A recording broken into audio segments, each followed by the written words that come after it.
یا رسول اللہ مقتول تو گیا، یہ قاتل کیسے چلا گیا؟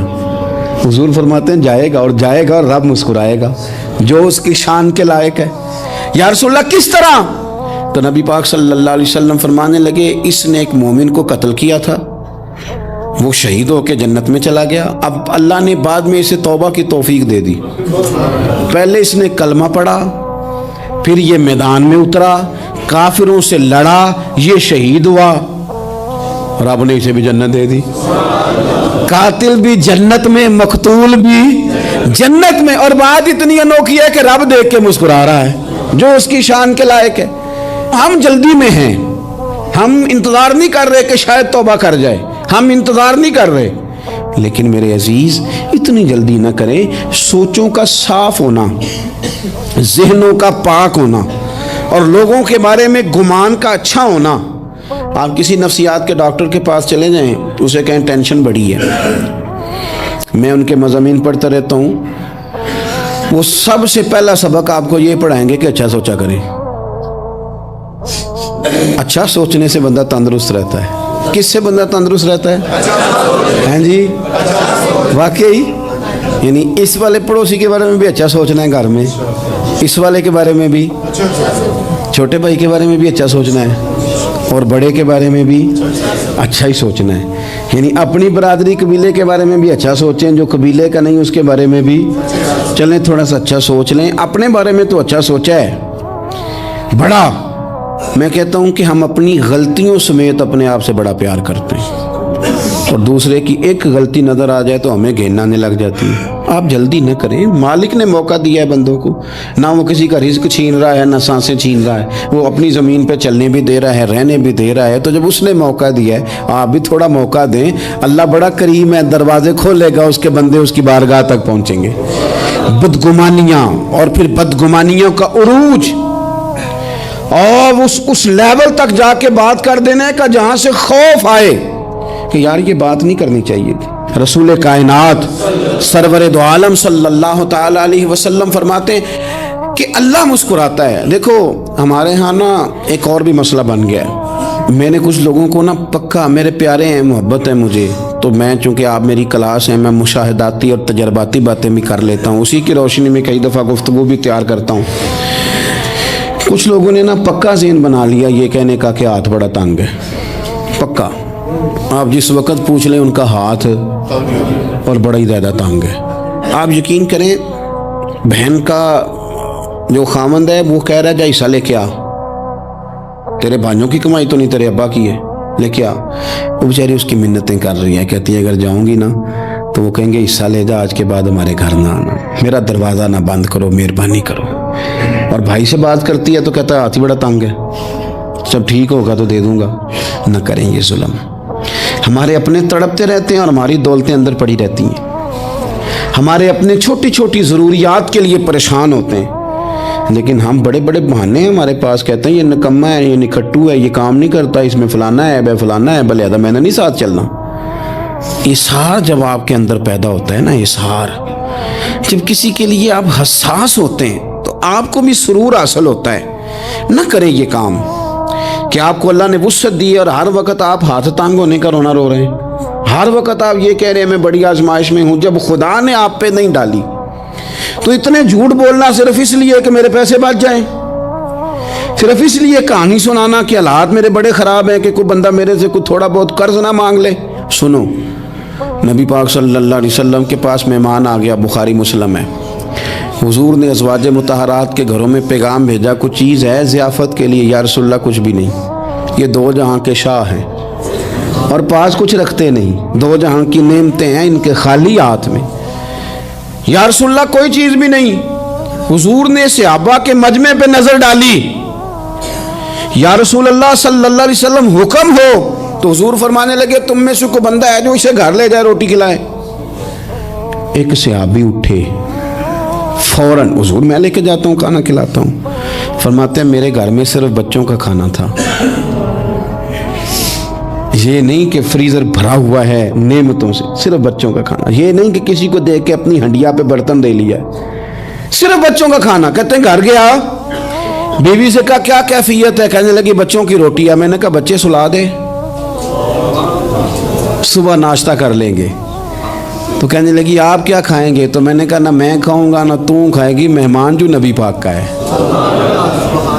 کہا اچھا، اب ذرا تجویز دیکھو میاں بیوی کی سوجھی آپس میں. کہتے ہیں کھانا لگا دینا، کیونکہ ایک آدھ بندے کا کھانا ہے. اپنی غربتوں کا ہر جگہ اظہار کرنا، رونا رونا. یہ دیکھو غربت کیسے چھپائی جا رہی.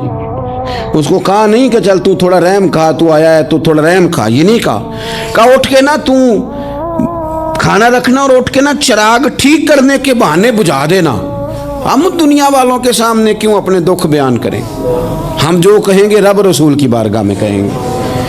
تو نا چراغ ٹھیک کرنے کے بہانے. اہلیہ اٹھی، کھانا دینے کے بعد چراغ ٹھیک کرنے کے بہانے بجھا دیا. خامد بھی ہاتھ چلاتے رہے، بیوی کبھی برتن رکھتی کبھی اٹھاتی، پتہ چلے کہ کھانا کھا رہے ہیں. کھانا کھایا جا رہا ہے. کہتے ہیں مہمان پیٹ بھر کے کھانا کھا گیا. یہ کام ہوا رات کے اندھیرے میں. اس وقت ہوا جب چراغ بھی بند تھا. اس وقت ہوا جب کوئی دیکھنے والا نہیں تھا، کسی پڑوسی کو بھی خبر نہیں تھی.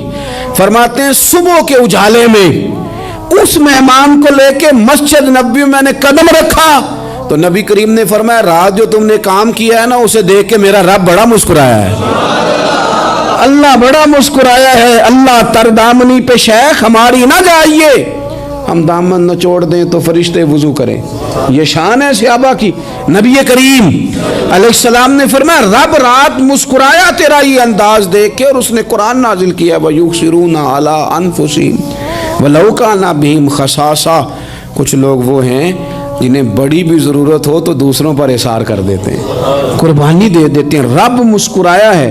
اندر پیسے رکھے ہوئے ہیں، اندر پیسے رکھے ہوئے ہیں، اور بہن آ کے منت کر رہی ہے کہ بھائی حالات بڑے خراب ہیں، تھوڑی سی مہربانی کر. تو کہتے ہیں بہن پردہ یہ بس. کیسے بتاؤں تجھے حالات، تجھے کیا بتاؤں کام کتنی مشکل سے چلتا ہے. یہ پردہ یہ بس. بہرحال اگر تو نے کہا ہے نا 50,000 تو میں زیادہ نہیں کو 20 کو دے دوں گا تجھے، وہ بھی خاصی نیکی کر کے، وہ بھی بتا سکھا کے. رات اماں پہ علیحدہ سے احسان چڑھاؤں گا، ابا پہ علیحدہ سے چڑھاؤں گا کہ تمہاری بیٹی کے ساتھ تعاون کر رہا ہوں. سارے علاقے کو ویسے ہی بتاؤں گا. اور وہ غریبنی بیچاری 20,000 لے کے گھر گئی ہے، پھر سفارشیں کر رہی ہے کہ مہربانی کرو. میں نے ایسے بھی دیکھے ہیں جو پہلے بیوی کو پکڑاتے ہیں تو دے، اس لیے کہ پھر وزیر اعظم تو ڈنڈا نکال لے گا تو بڑا مشکل ہو جائے گا پھر گھر میں رہنا. لہذا وہ یہ تو آگے لگ. یہ کیا لہجہ ہے آپ کا؟ یہ تو کسی کو بھی دیں تو چھپا کے دینے کا حکم ہے.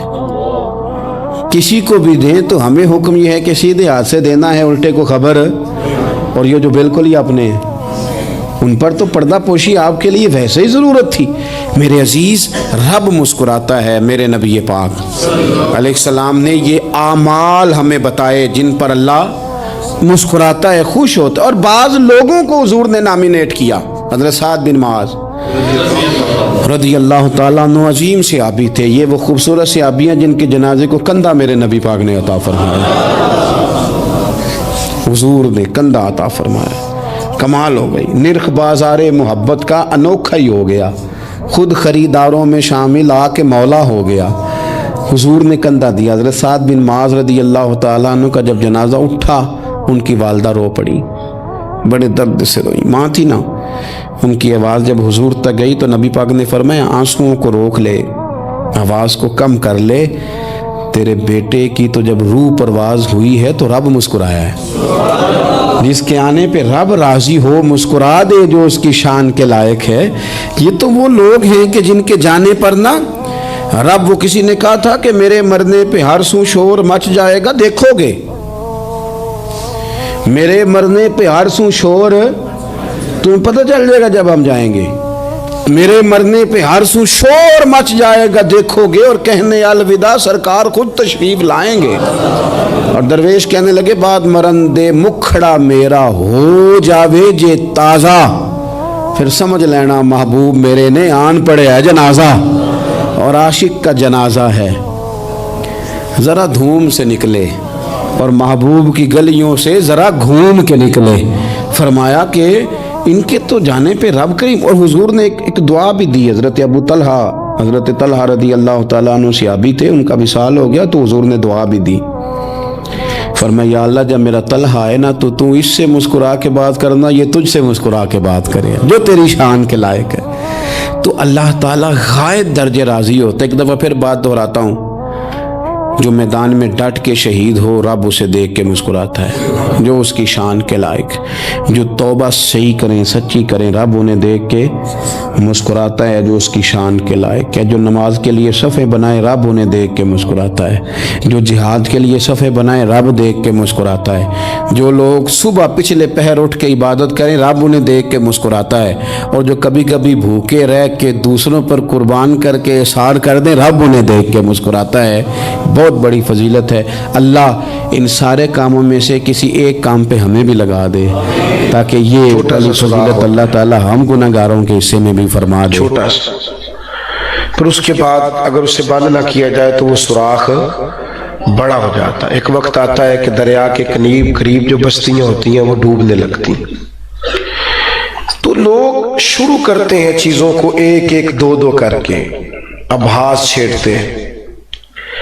مسلمانوں کے عقائد بڑے سکہ بند قسم کے تھے، وہ اس قسم کی ابحاث میں جو نبی پاک علیہ السلام کی ذات سے تعلق رکھتی ہو اس سے بچتے تھے، اس لیے کہ رشتہ بڑا مضبوط تھا حضور کے ساتھ۔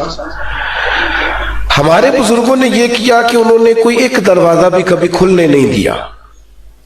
حضرت ابوبکر صدیق رضی اللہ تعالیٰ عنہ کا جب زمانہ مبارکہ آیا تو مسلمانوں کے اندر ایک گروہ پیدا ہوا جس نے زکوٰۃ کا صرف انکار کیا۔ آپ بات کو سمجھیے گا، نماز بھی پڑھیں گے، کلمہ طیبہ کا اعلان بھی کریں گے، حج بھی کریں گے، تمام مسلمانوں والے کام کریں گے، محض زکوٰۃ نہیں دیں گے۔ تو اب حالات بھی بڑے سخت تھے، اور حضرت ابوبکر صدیق رضی اللہ تعالیٰ عنہ کو یہ مشورہ بھی دیا جا رہا تھا کہ آپ حالات کو مضبوط ہو لینے دیں، پھر آپ منکرین زکوٰۃ کے خلاف اور منکرین ختم نبوت کے خلاف آپ نکلیے۔ اس سخت ترین حالات میں حضرت صدیق اکبر نے فیصلہ کیا، اور ان کی قوت فیصلہ دیکھیے۔ حضرت ابوبکر صدیق رضی اللہ تعالیٰ عنہ نے فرمایا کہ ایک تو وہ جو کارواں حضور نے ختم نبوت کے لیے بھیجا ہے وہ بھی ضرور جائے گا، اور اسی شکل میں جائے گا جو اس کی شکل کا تعین رسول کریم نے فرمایا ہے۔ اور دوسرا حضرت ابوبکر صدیق رضی اللہ تعالیٰ عنہ نے فرمایا کہ یاد رکھو جو حضور کے زمانہ مبارکہ میں ایک رسی بھی زکوٰۃ میں دیتا تھا، اب اگر وہ اسلام کے اس عظیم فریضے کا انکار کرے گا اس کے خلاف تلوار سے جہاد کیا جائے گا، اور فرمایا اس طرح کیا جائے گا کہ اگر میں مدینہ منورہ میں اکیلا بھی رہ گیا اور درندے مجھ پر حملہ آور بھی ہو گئے تو پھر بھی میں دین کی اس سرحد پر ہمیشہ پہرے دار بن کے کھڑا رہوں گا۔ آپ قوت فیصلہ کے ساتھ جب میدان میں اترتے کوئی ایک صورت بھی پیدا نہیں ہونے دی ان لوگوں نے۔ ہمارے زمانے میں یہ ہوا کہ لوگوں نے بحثیں کی اور ہم بحث میں الجھے، ہم نے ان بحثوں کا ساتھ دیا۔ مجھے بتائیے نا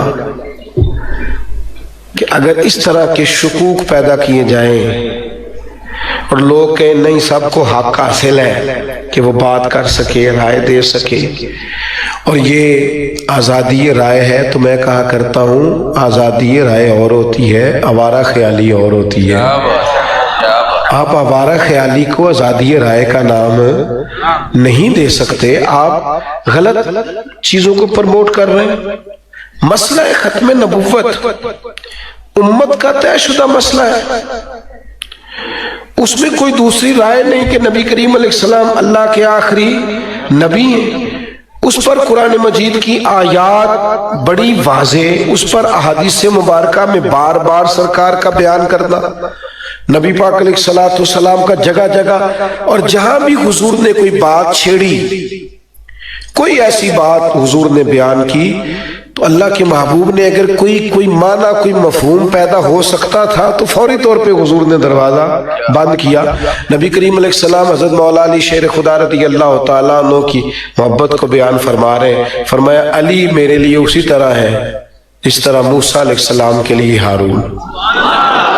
جس طرح وہ ان کے لیے بھائی تھے، یہ علی بھی میرے لیے اسی طرح ہی بھائی ہیں۔ لیکن پتہ ہے کریم نے فوراً کہا، چونکہ حضرت ہارون بھی نبی ہیں، یہ مسئلہ اتنا حساس ہے کہ فوراً دروازہ بند کیا، فرمایا یہ یاد رکھنا حضرت علی میرے لیے اسی طرح ہے جس طرح جناب موسیٰ کے لیے ہارون، پر یہ یاد رکھنا میں آخری نبی ہوں،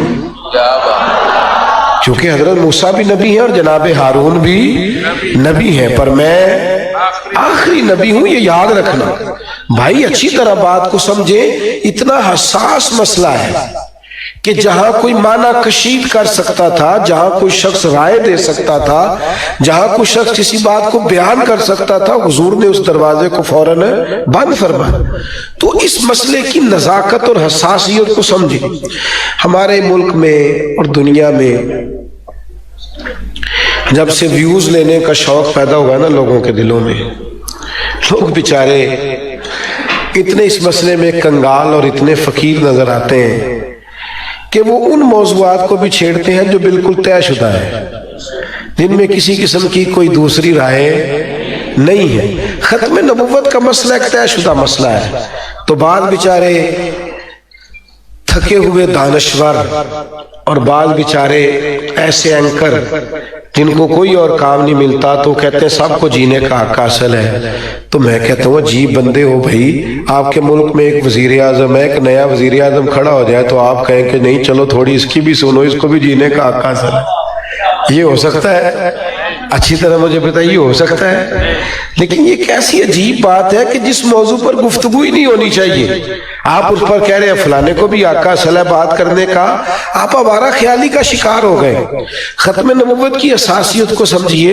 اللہ تعالیٰ نے قرآن مجید میں فرمایا وَلَٰكِن رسول اللہ وخاتم النبیین، نبی کریم اللہ کے رسول ہیں اور آخری نبی ہے۔ جہاں رسول اللہ فرمایا وہیں خاتم النبیین بھی فرمایا۔ قرآن مجید میں اللہ نے فرمایا قل هو اللہ احد اللہ الصمد، فرمائیے محبوب کہ اللہ ایک ہے اور اللہ بے نیاز ہے۔ تو جس طرح اللہ کو احد ماننا ضروری ہے، اسی طرح بے نیاز ماننا بھی۔ تو ایک شخص کہہ دے کہ میں احد تو مانتا ہوں لیکن بے نیاز کے معنی میں مجھے پریشانی ہے، تو مجھے بتائیے اس کا دین ایمان معتبر ہے؟ اسے کہا جائے گا بیوقوف، جس آیت میں یہ کہا گیا ہے کہ اللہ احد ہے، اس سے اگلی میں تو کہا گیا اللہ الصمد ہے۔ تو جس طرح احد ماننا ضروری ہے، اس طرح الصمد ماننا بھی ضروری ہے۔ تو بھئی جس طرح رسول اللہ ماننا ضروری ہے، اس طرح خاتم النبیین ماننا بھی ضروری ہے۔ نعرہ تکبیر، نعرہ رسالت، نعرہ تحقیق، تاجدار ختم نبوت۔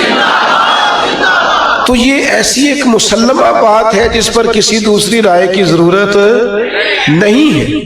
ہمیں اپنی آنے والی نسل کو یہ سمجھا دینا چاہیے اور ان بچوں کو یہ غور کر لینی چاہیے۔ ایک دروازہ کھلا تھا،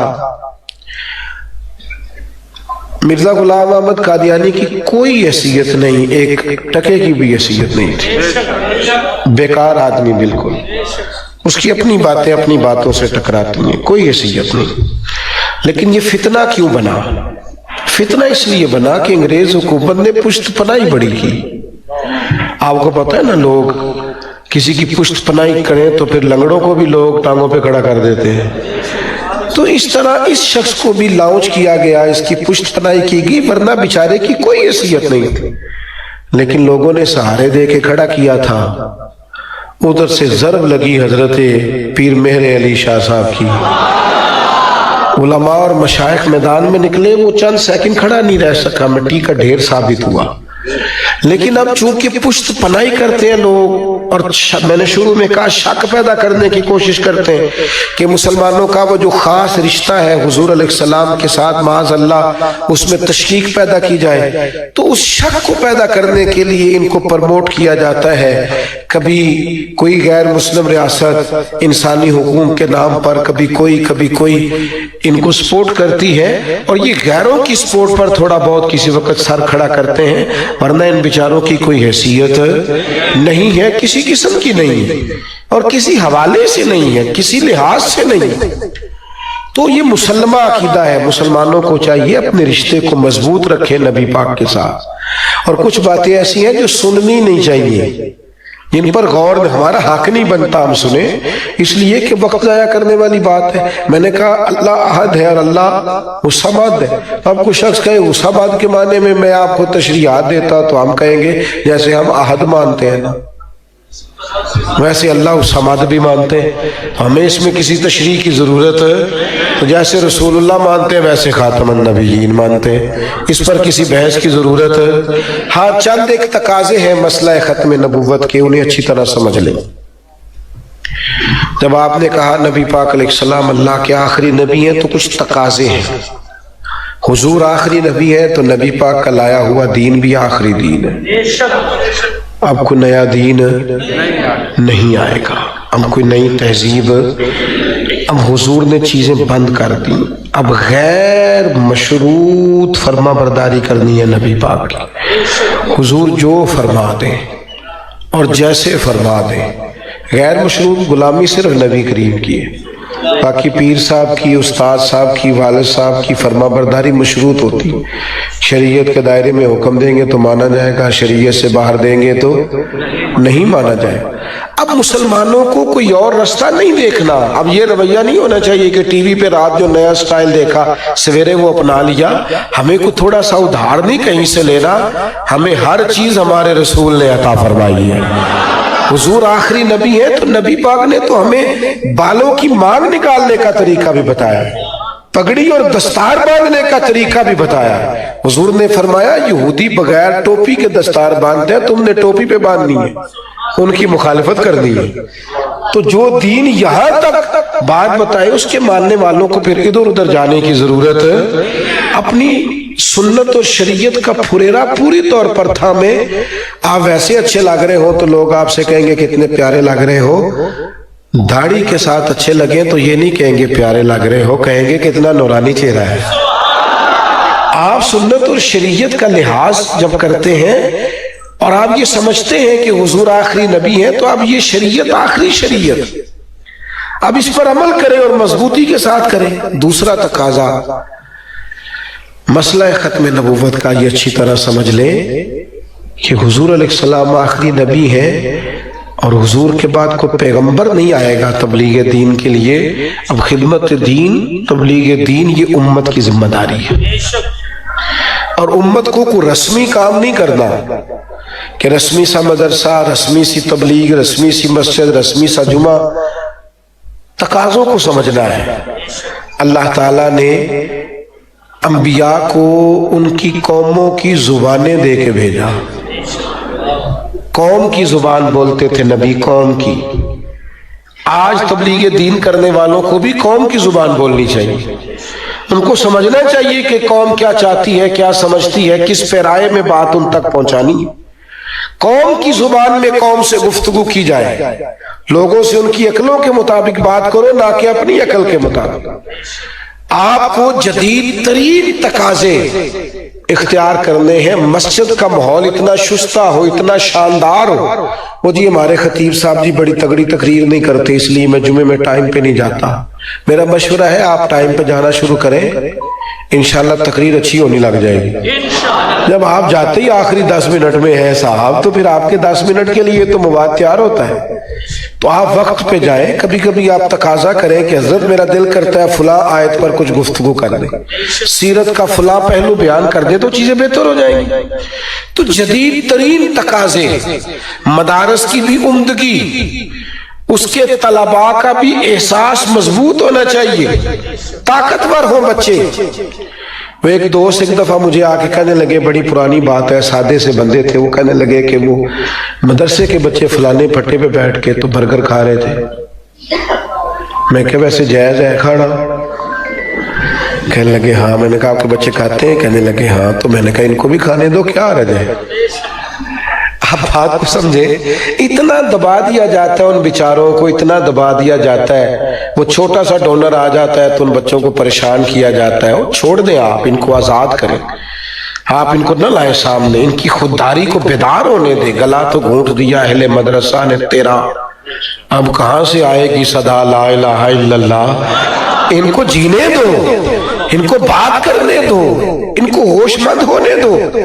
میں اپنے ادارے سے نکل رہا تھا تو قریب 150 سارے میرج حال ہیں، تو ایک تور کے حال کے ایک صاحب آ گئے، تو پہلے نکلنے کا انداز ہی ان کا ٹھیک نہیں تھا، چابیاں لہراتے ہوئے گاڑی سے نکلے، تو مجھے کہنے لگے کہ وہ ایک بارات آئی تھی تو کھانا کچھ بچ گیا تو ہم نے مزدوروں میں بانٹا، پھر بھی بچ گیا، تو آپ لے آئے، طلباء کھا لیں گے۔ تو میں نے اسے کہا کہ آج کے بعد آپ ادارے کے ارد گرد نظر نہ آئے مجھے، اسی اپنی بال کے سیکنے، خبردار آپ دکھائی دیے تو یہ کیا سٹائل ہوا، جو بچ گیا تو وہ بچے کھائیں گے۔ یا رسول اللہ، اب کیا تو آپ یہ نہ کریں، تشریف رکھیں، اللہ آپ کو جزائے خیر برکت بیٹھے، تقاضوں کو سمجھیں، استحصال نہیں کریں۔ تیسری گزارش مسئلہ ختم نبوت میں، میں بھی سن رہا تھا بات تو میرا دل خوش ہو رہا تھا، جو سوال ہمارے بچوں کے ذہنوں میں بعد میں پیدا ہونے، ان کے جواب پہلے کیوں نہ دیں؟ ہم اس طرح کیوں نہ کریں کہ کچھ چھوٹے چھوٹے کورسز ہم اپنے بچوں کو پہلے سے کرائیں، مسئلہ ختم نبوت انہیں پہلے سے یاد ہو، انہیں پہلے سے پتا ہو کہ ہم نے بات کا جواب کیا دینا۔ وہ بعد میں جب بیچارے کسی کے ہتھے چڑھ جاتے ہیں، جب ان کو کوئی گمراہ کر دیتا ہے، کبھی کو رافضی لے جاتا ہے، کبھی کو خارجی لے جاتا ہے، کبھی کو معاذ اللہ قادیانی کان بھرتا ہے، پھر آپ کو خیال آتا ہے، تو بچوں کو سوال کرنے دیں، ان کو بات کرنے دیں، آپ پہلے سے ان کو سمجھائیں، ان کو قائل کریں، ان کو وہ ساری چیزیں پہلے سے پڑھائیں۔